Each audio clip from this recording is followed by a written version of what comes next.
wabarakatuh. Perkenalkan, nama saya Priska Giza Putri, BP 19 1023 1029 dari Dasar-Dasar Fisiologi Tumbuhan Tanah A. Assalamualaikum warahmatullahi wabarakatuh.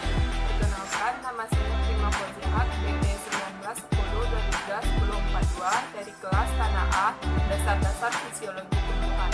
Assalamualaikum warahmatullahi wabarakatuh. Perkenalkan, nama saya Mariam Hanifah, BP 19 10 23 30 07 dari Dasar-Dasar Fisiologi Tumbuhan Tanah A.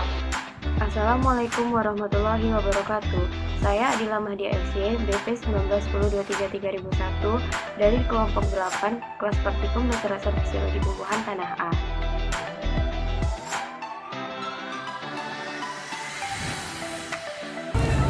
Baiklah, saya akan menjelaskan mengenai klorofil.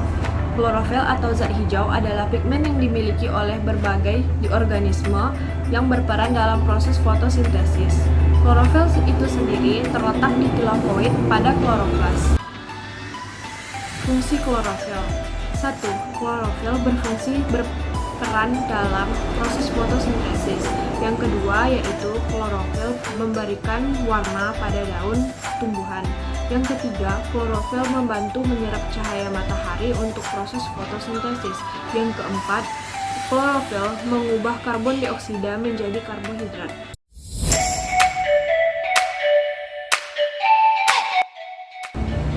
Baiklah, selanjutnya saya akan menjelaskan mengenai sifat fisika klorofil dan sifat kimia klorofil. Sifat fisika klorofil yaitu menerima dan memantulkan cahaya dengan gelombang yang berlainan yang panjangnya 400 hingga 700 nanometer. Sifat kimia klorofil yaitu klorofil tidak dapat larut dalam air tetapi dapat larut pada pelarut yang lebih polar seperti etanol dan kloroform. Yang kedua, inti magnesium akan tergeser oleh dua atom H dalam suasana asam yang akan membentuk suatu persenyawaan yang disebut dengan thiophenin yang berwarna coklat.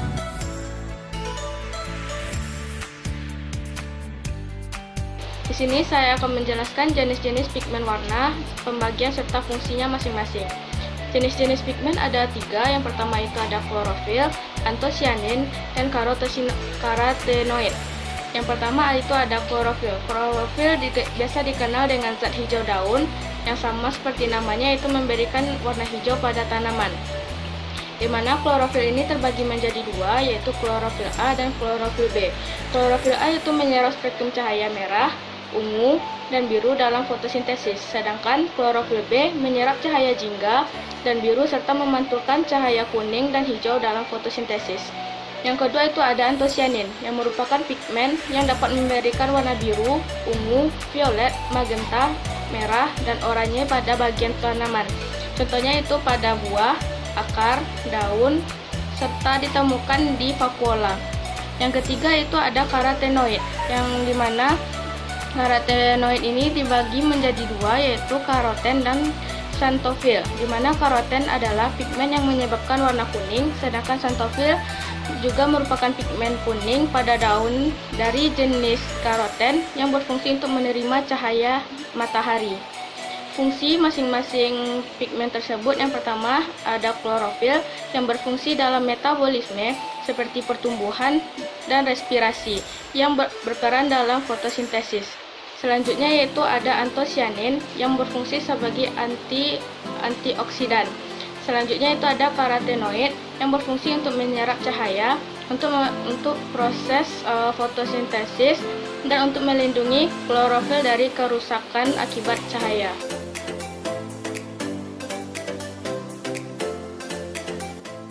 Baiklah, saya akan menjelaskan tentang yang pertama jenis-jenis klorofil.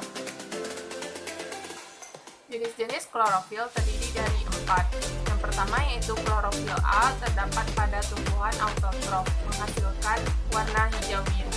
Yang kedua yaitu klorofil B, terdapat pada tumbuhan hijau, ada pada ganggang hijau atau chlorophyta, menghasilkan warna hijau kekuningan. Yang ketiga yaitu klorofil C, terdapat pada ganggang coklat atau phaeophyta, menghasilkan warna hijau coklat. Yang keempat yaitu klorofil B, terdapat pada ganggang merah atau Prado kita menghasilkan warna hijau kemerahan.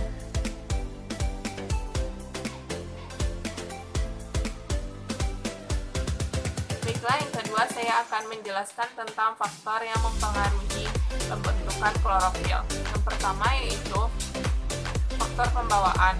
Gen membantu proses pembentukan klorofil. Apabila tidak ada, maka daun akan berubah menjadi albino. Yang kedua yaitu cahaya.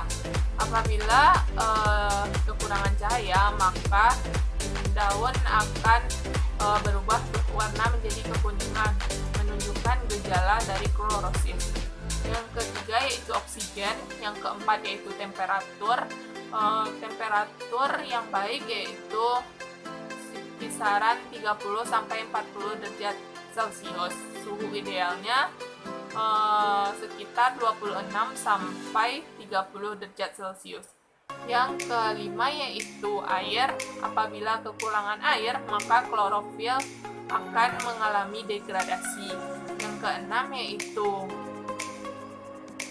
karbohidrat diserap dalam bentuk gula. Yang ketujuh yaitu garam-garam mineral.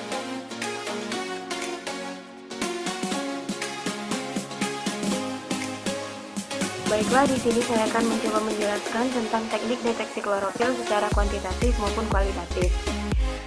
Klorofil adalah pigmen hijau yang ada pada daun. Untuk mendeteksi pigmen hijau ini, kita dapat melakukannya secara kualitatif maupun kuantitatif. Yang pertama yaitu analisis kuantitatif. Analisis ini berguna untuk mengetahui berapa kadar konsentrasi zat yang kita teliti dalam suatu sampel larutan. Jika dikaitkan dengan klorofil, klorofil adalah pigmen yang dapat menyerap cahaya. Untuk mendeteksi klorofil ini, kita dapat menggunakan alat spektrofotometer yang memanfaatkan cahaya monokromatik yang diserapnya untuk mengetahui berapa konsentrasi klorofil yang ada pada suatu sampel. Sedangkan analisis kualitatif dapat dilakukan dengan cara yang lebih sederhana, yaitu dengan mengamati perubahan warna yang terjadi pada suatu sampel, sehingga nantinya kita akan dapat menyimpulkan bahwa sampel tersebut mengandung zat yang kita teliti. Dari kedua analisis di atas, kita dapat melihat perbedaannya, yaitu pada analisis kuantitatif, kita dapat mengetahui berapa kadar atau konsentrasi zat yang kita teliti. Sedangkan pada analisis kualitatif, kita hanya dapat mengetahui ada atau tidaknya zat yang kita teliti pada sampel yang kita uji. Intinya, analisis kuantitatif dan kualitatif hanya berbeda pada metode yang kita gunakan, serta bagaimana cara kerjanya di labor.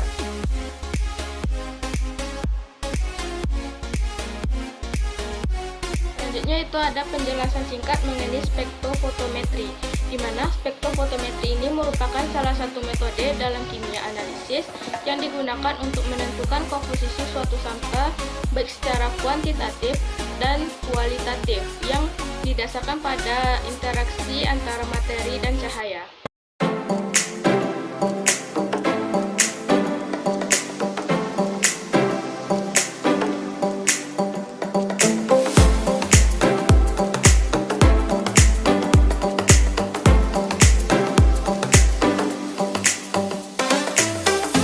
Baiklah, sekian dari kami kelompok 8. Jika ada kesalahan mohon dimaafkan. Terima kasih. Assalamualaikum warahmatullahi wabarakatuh.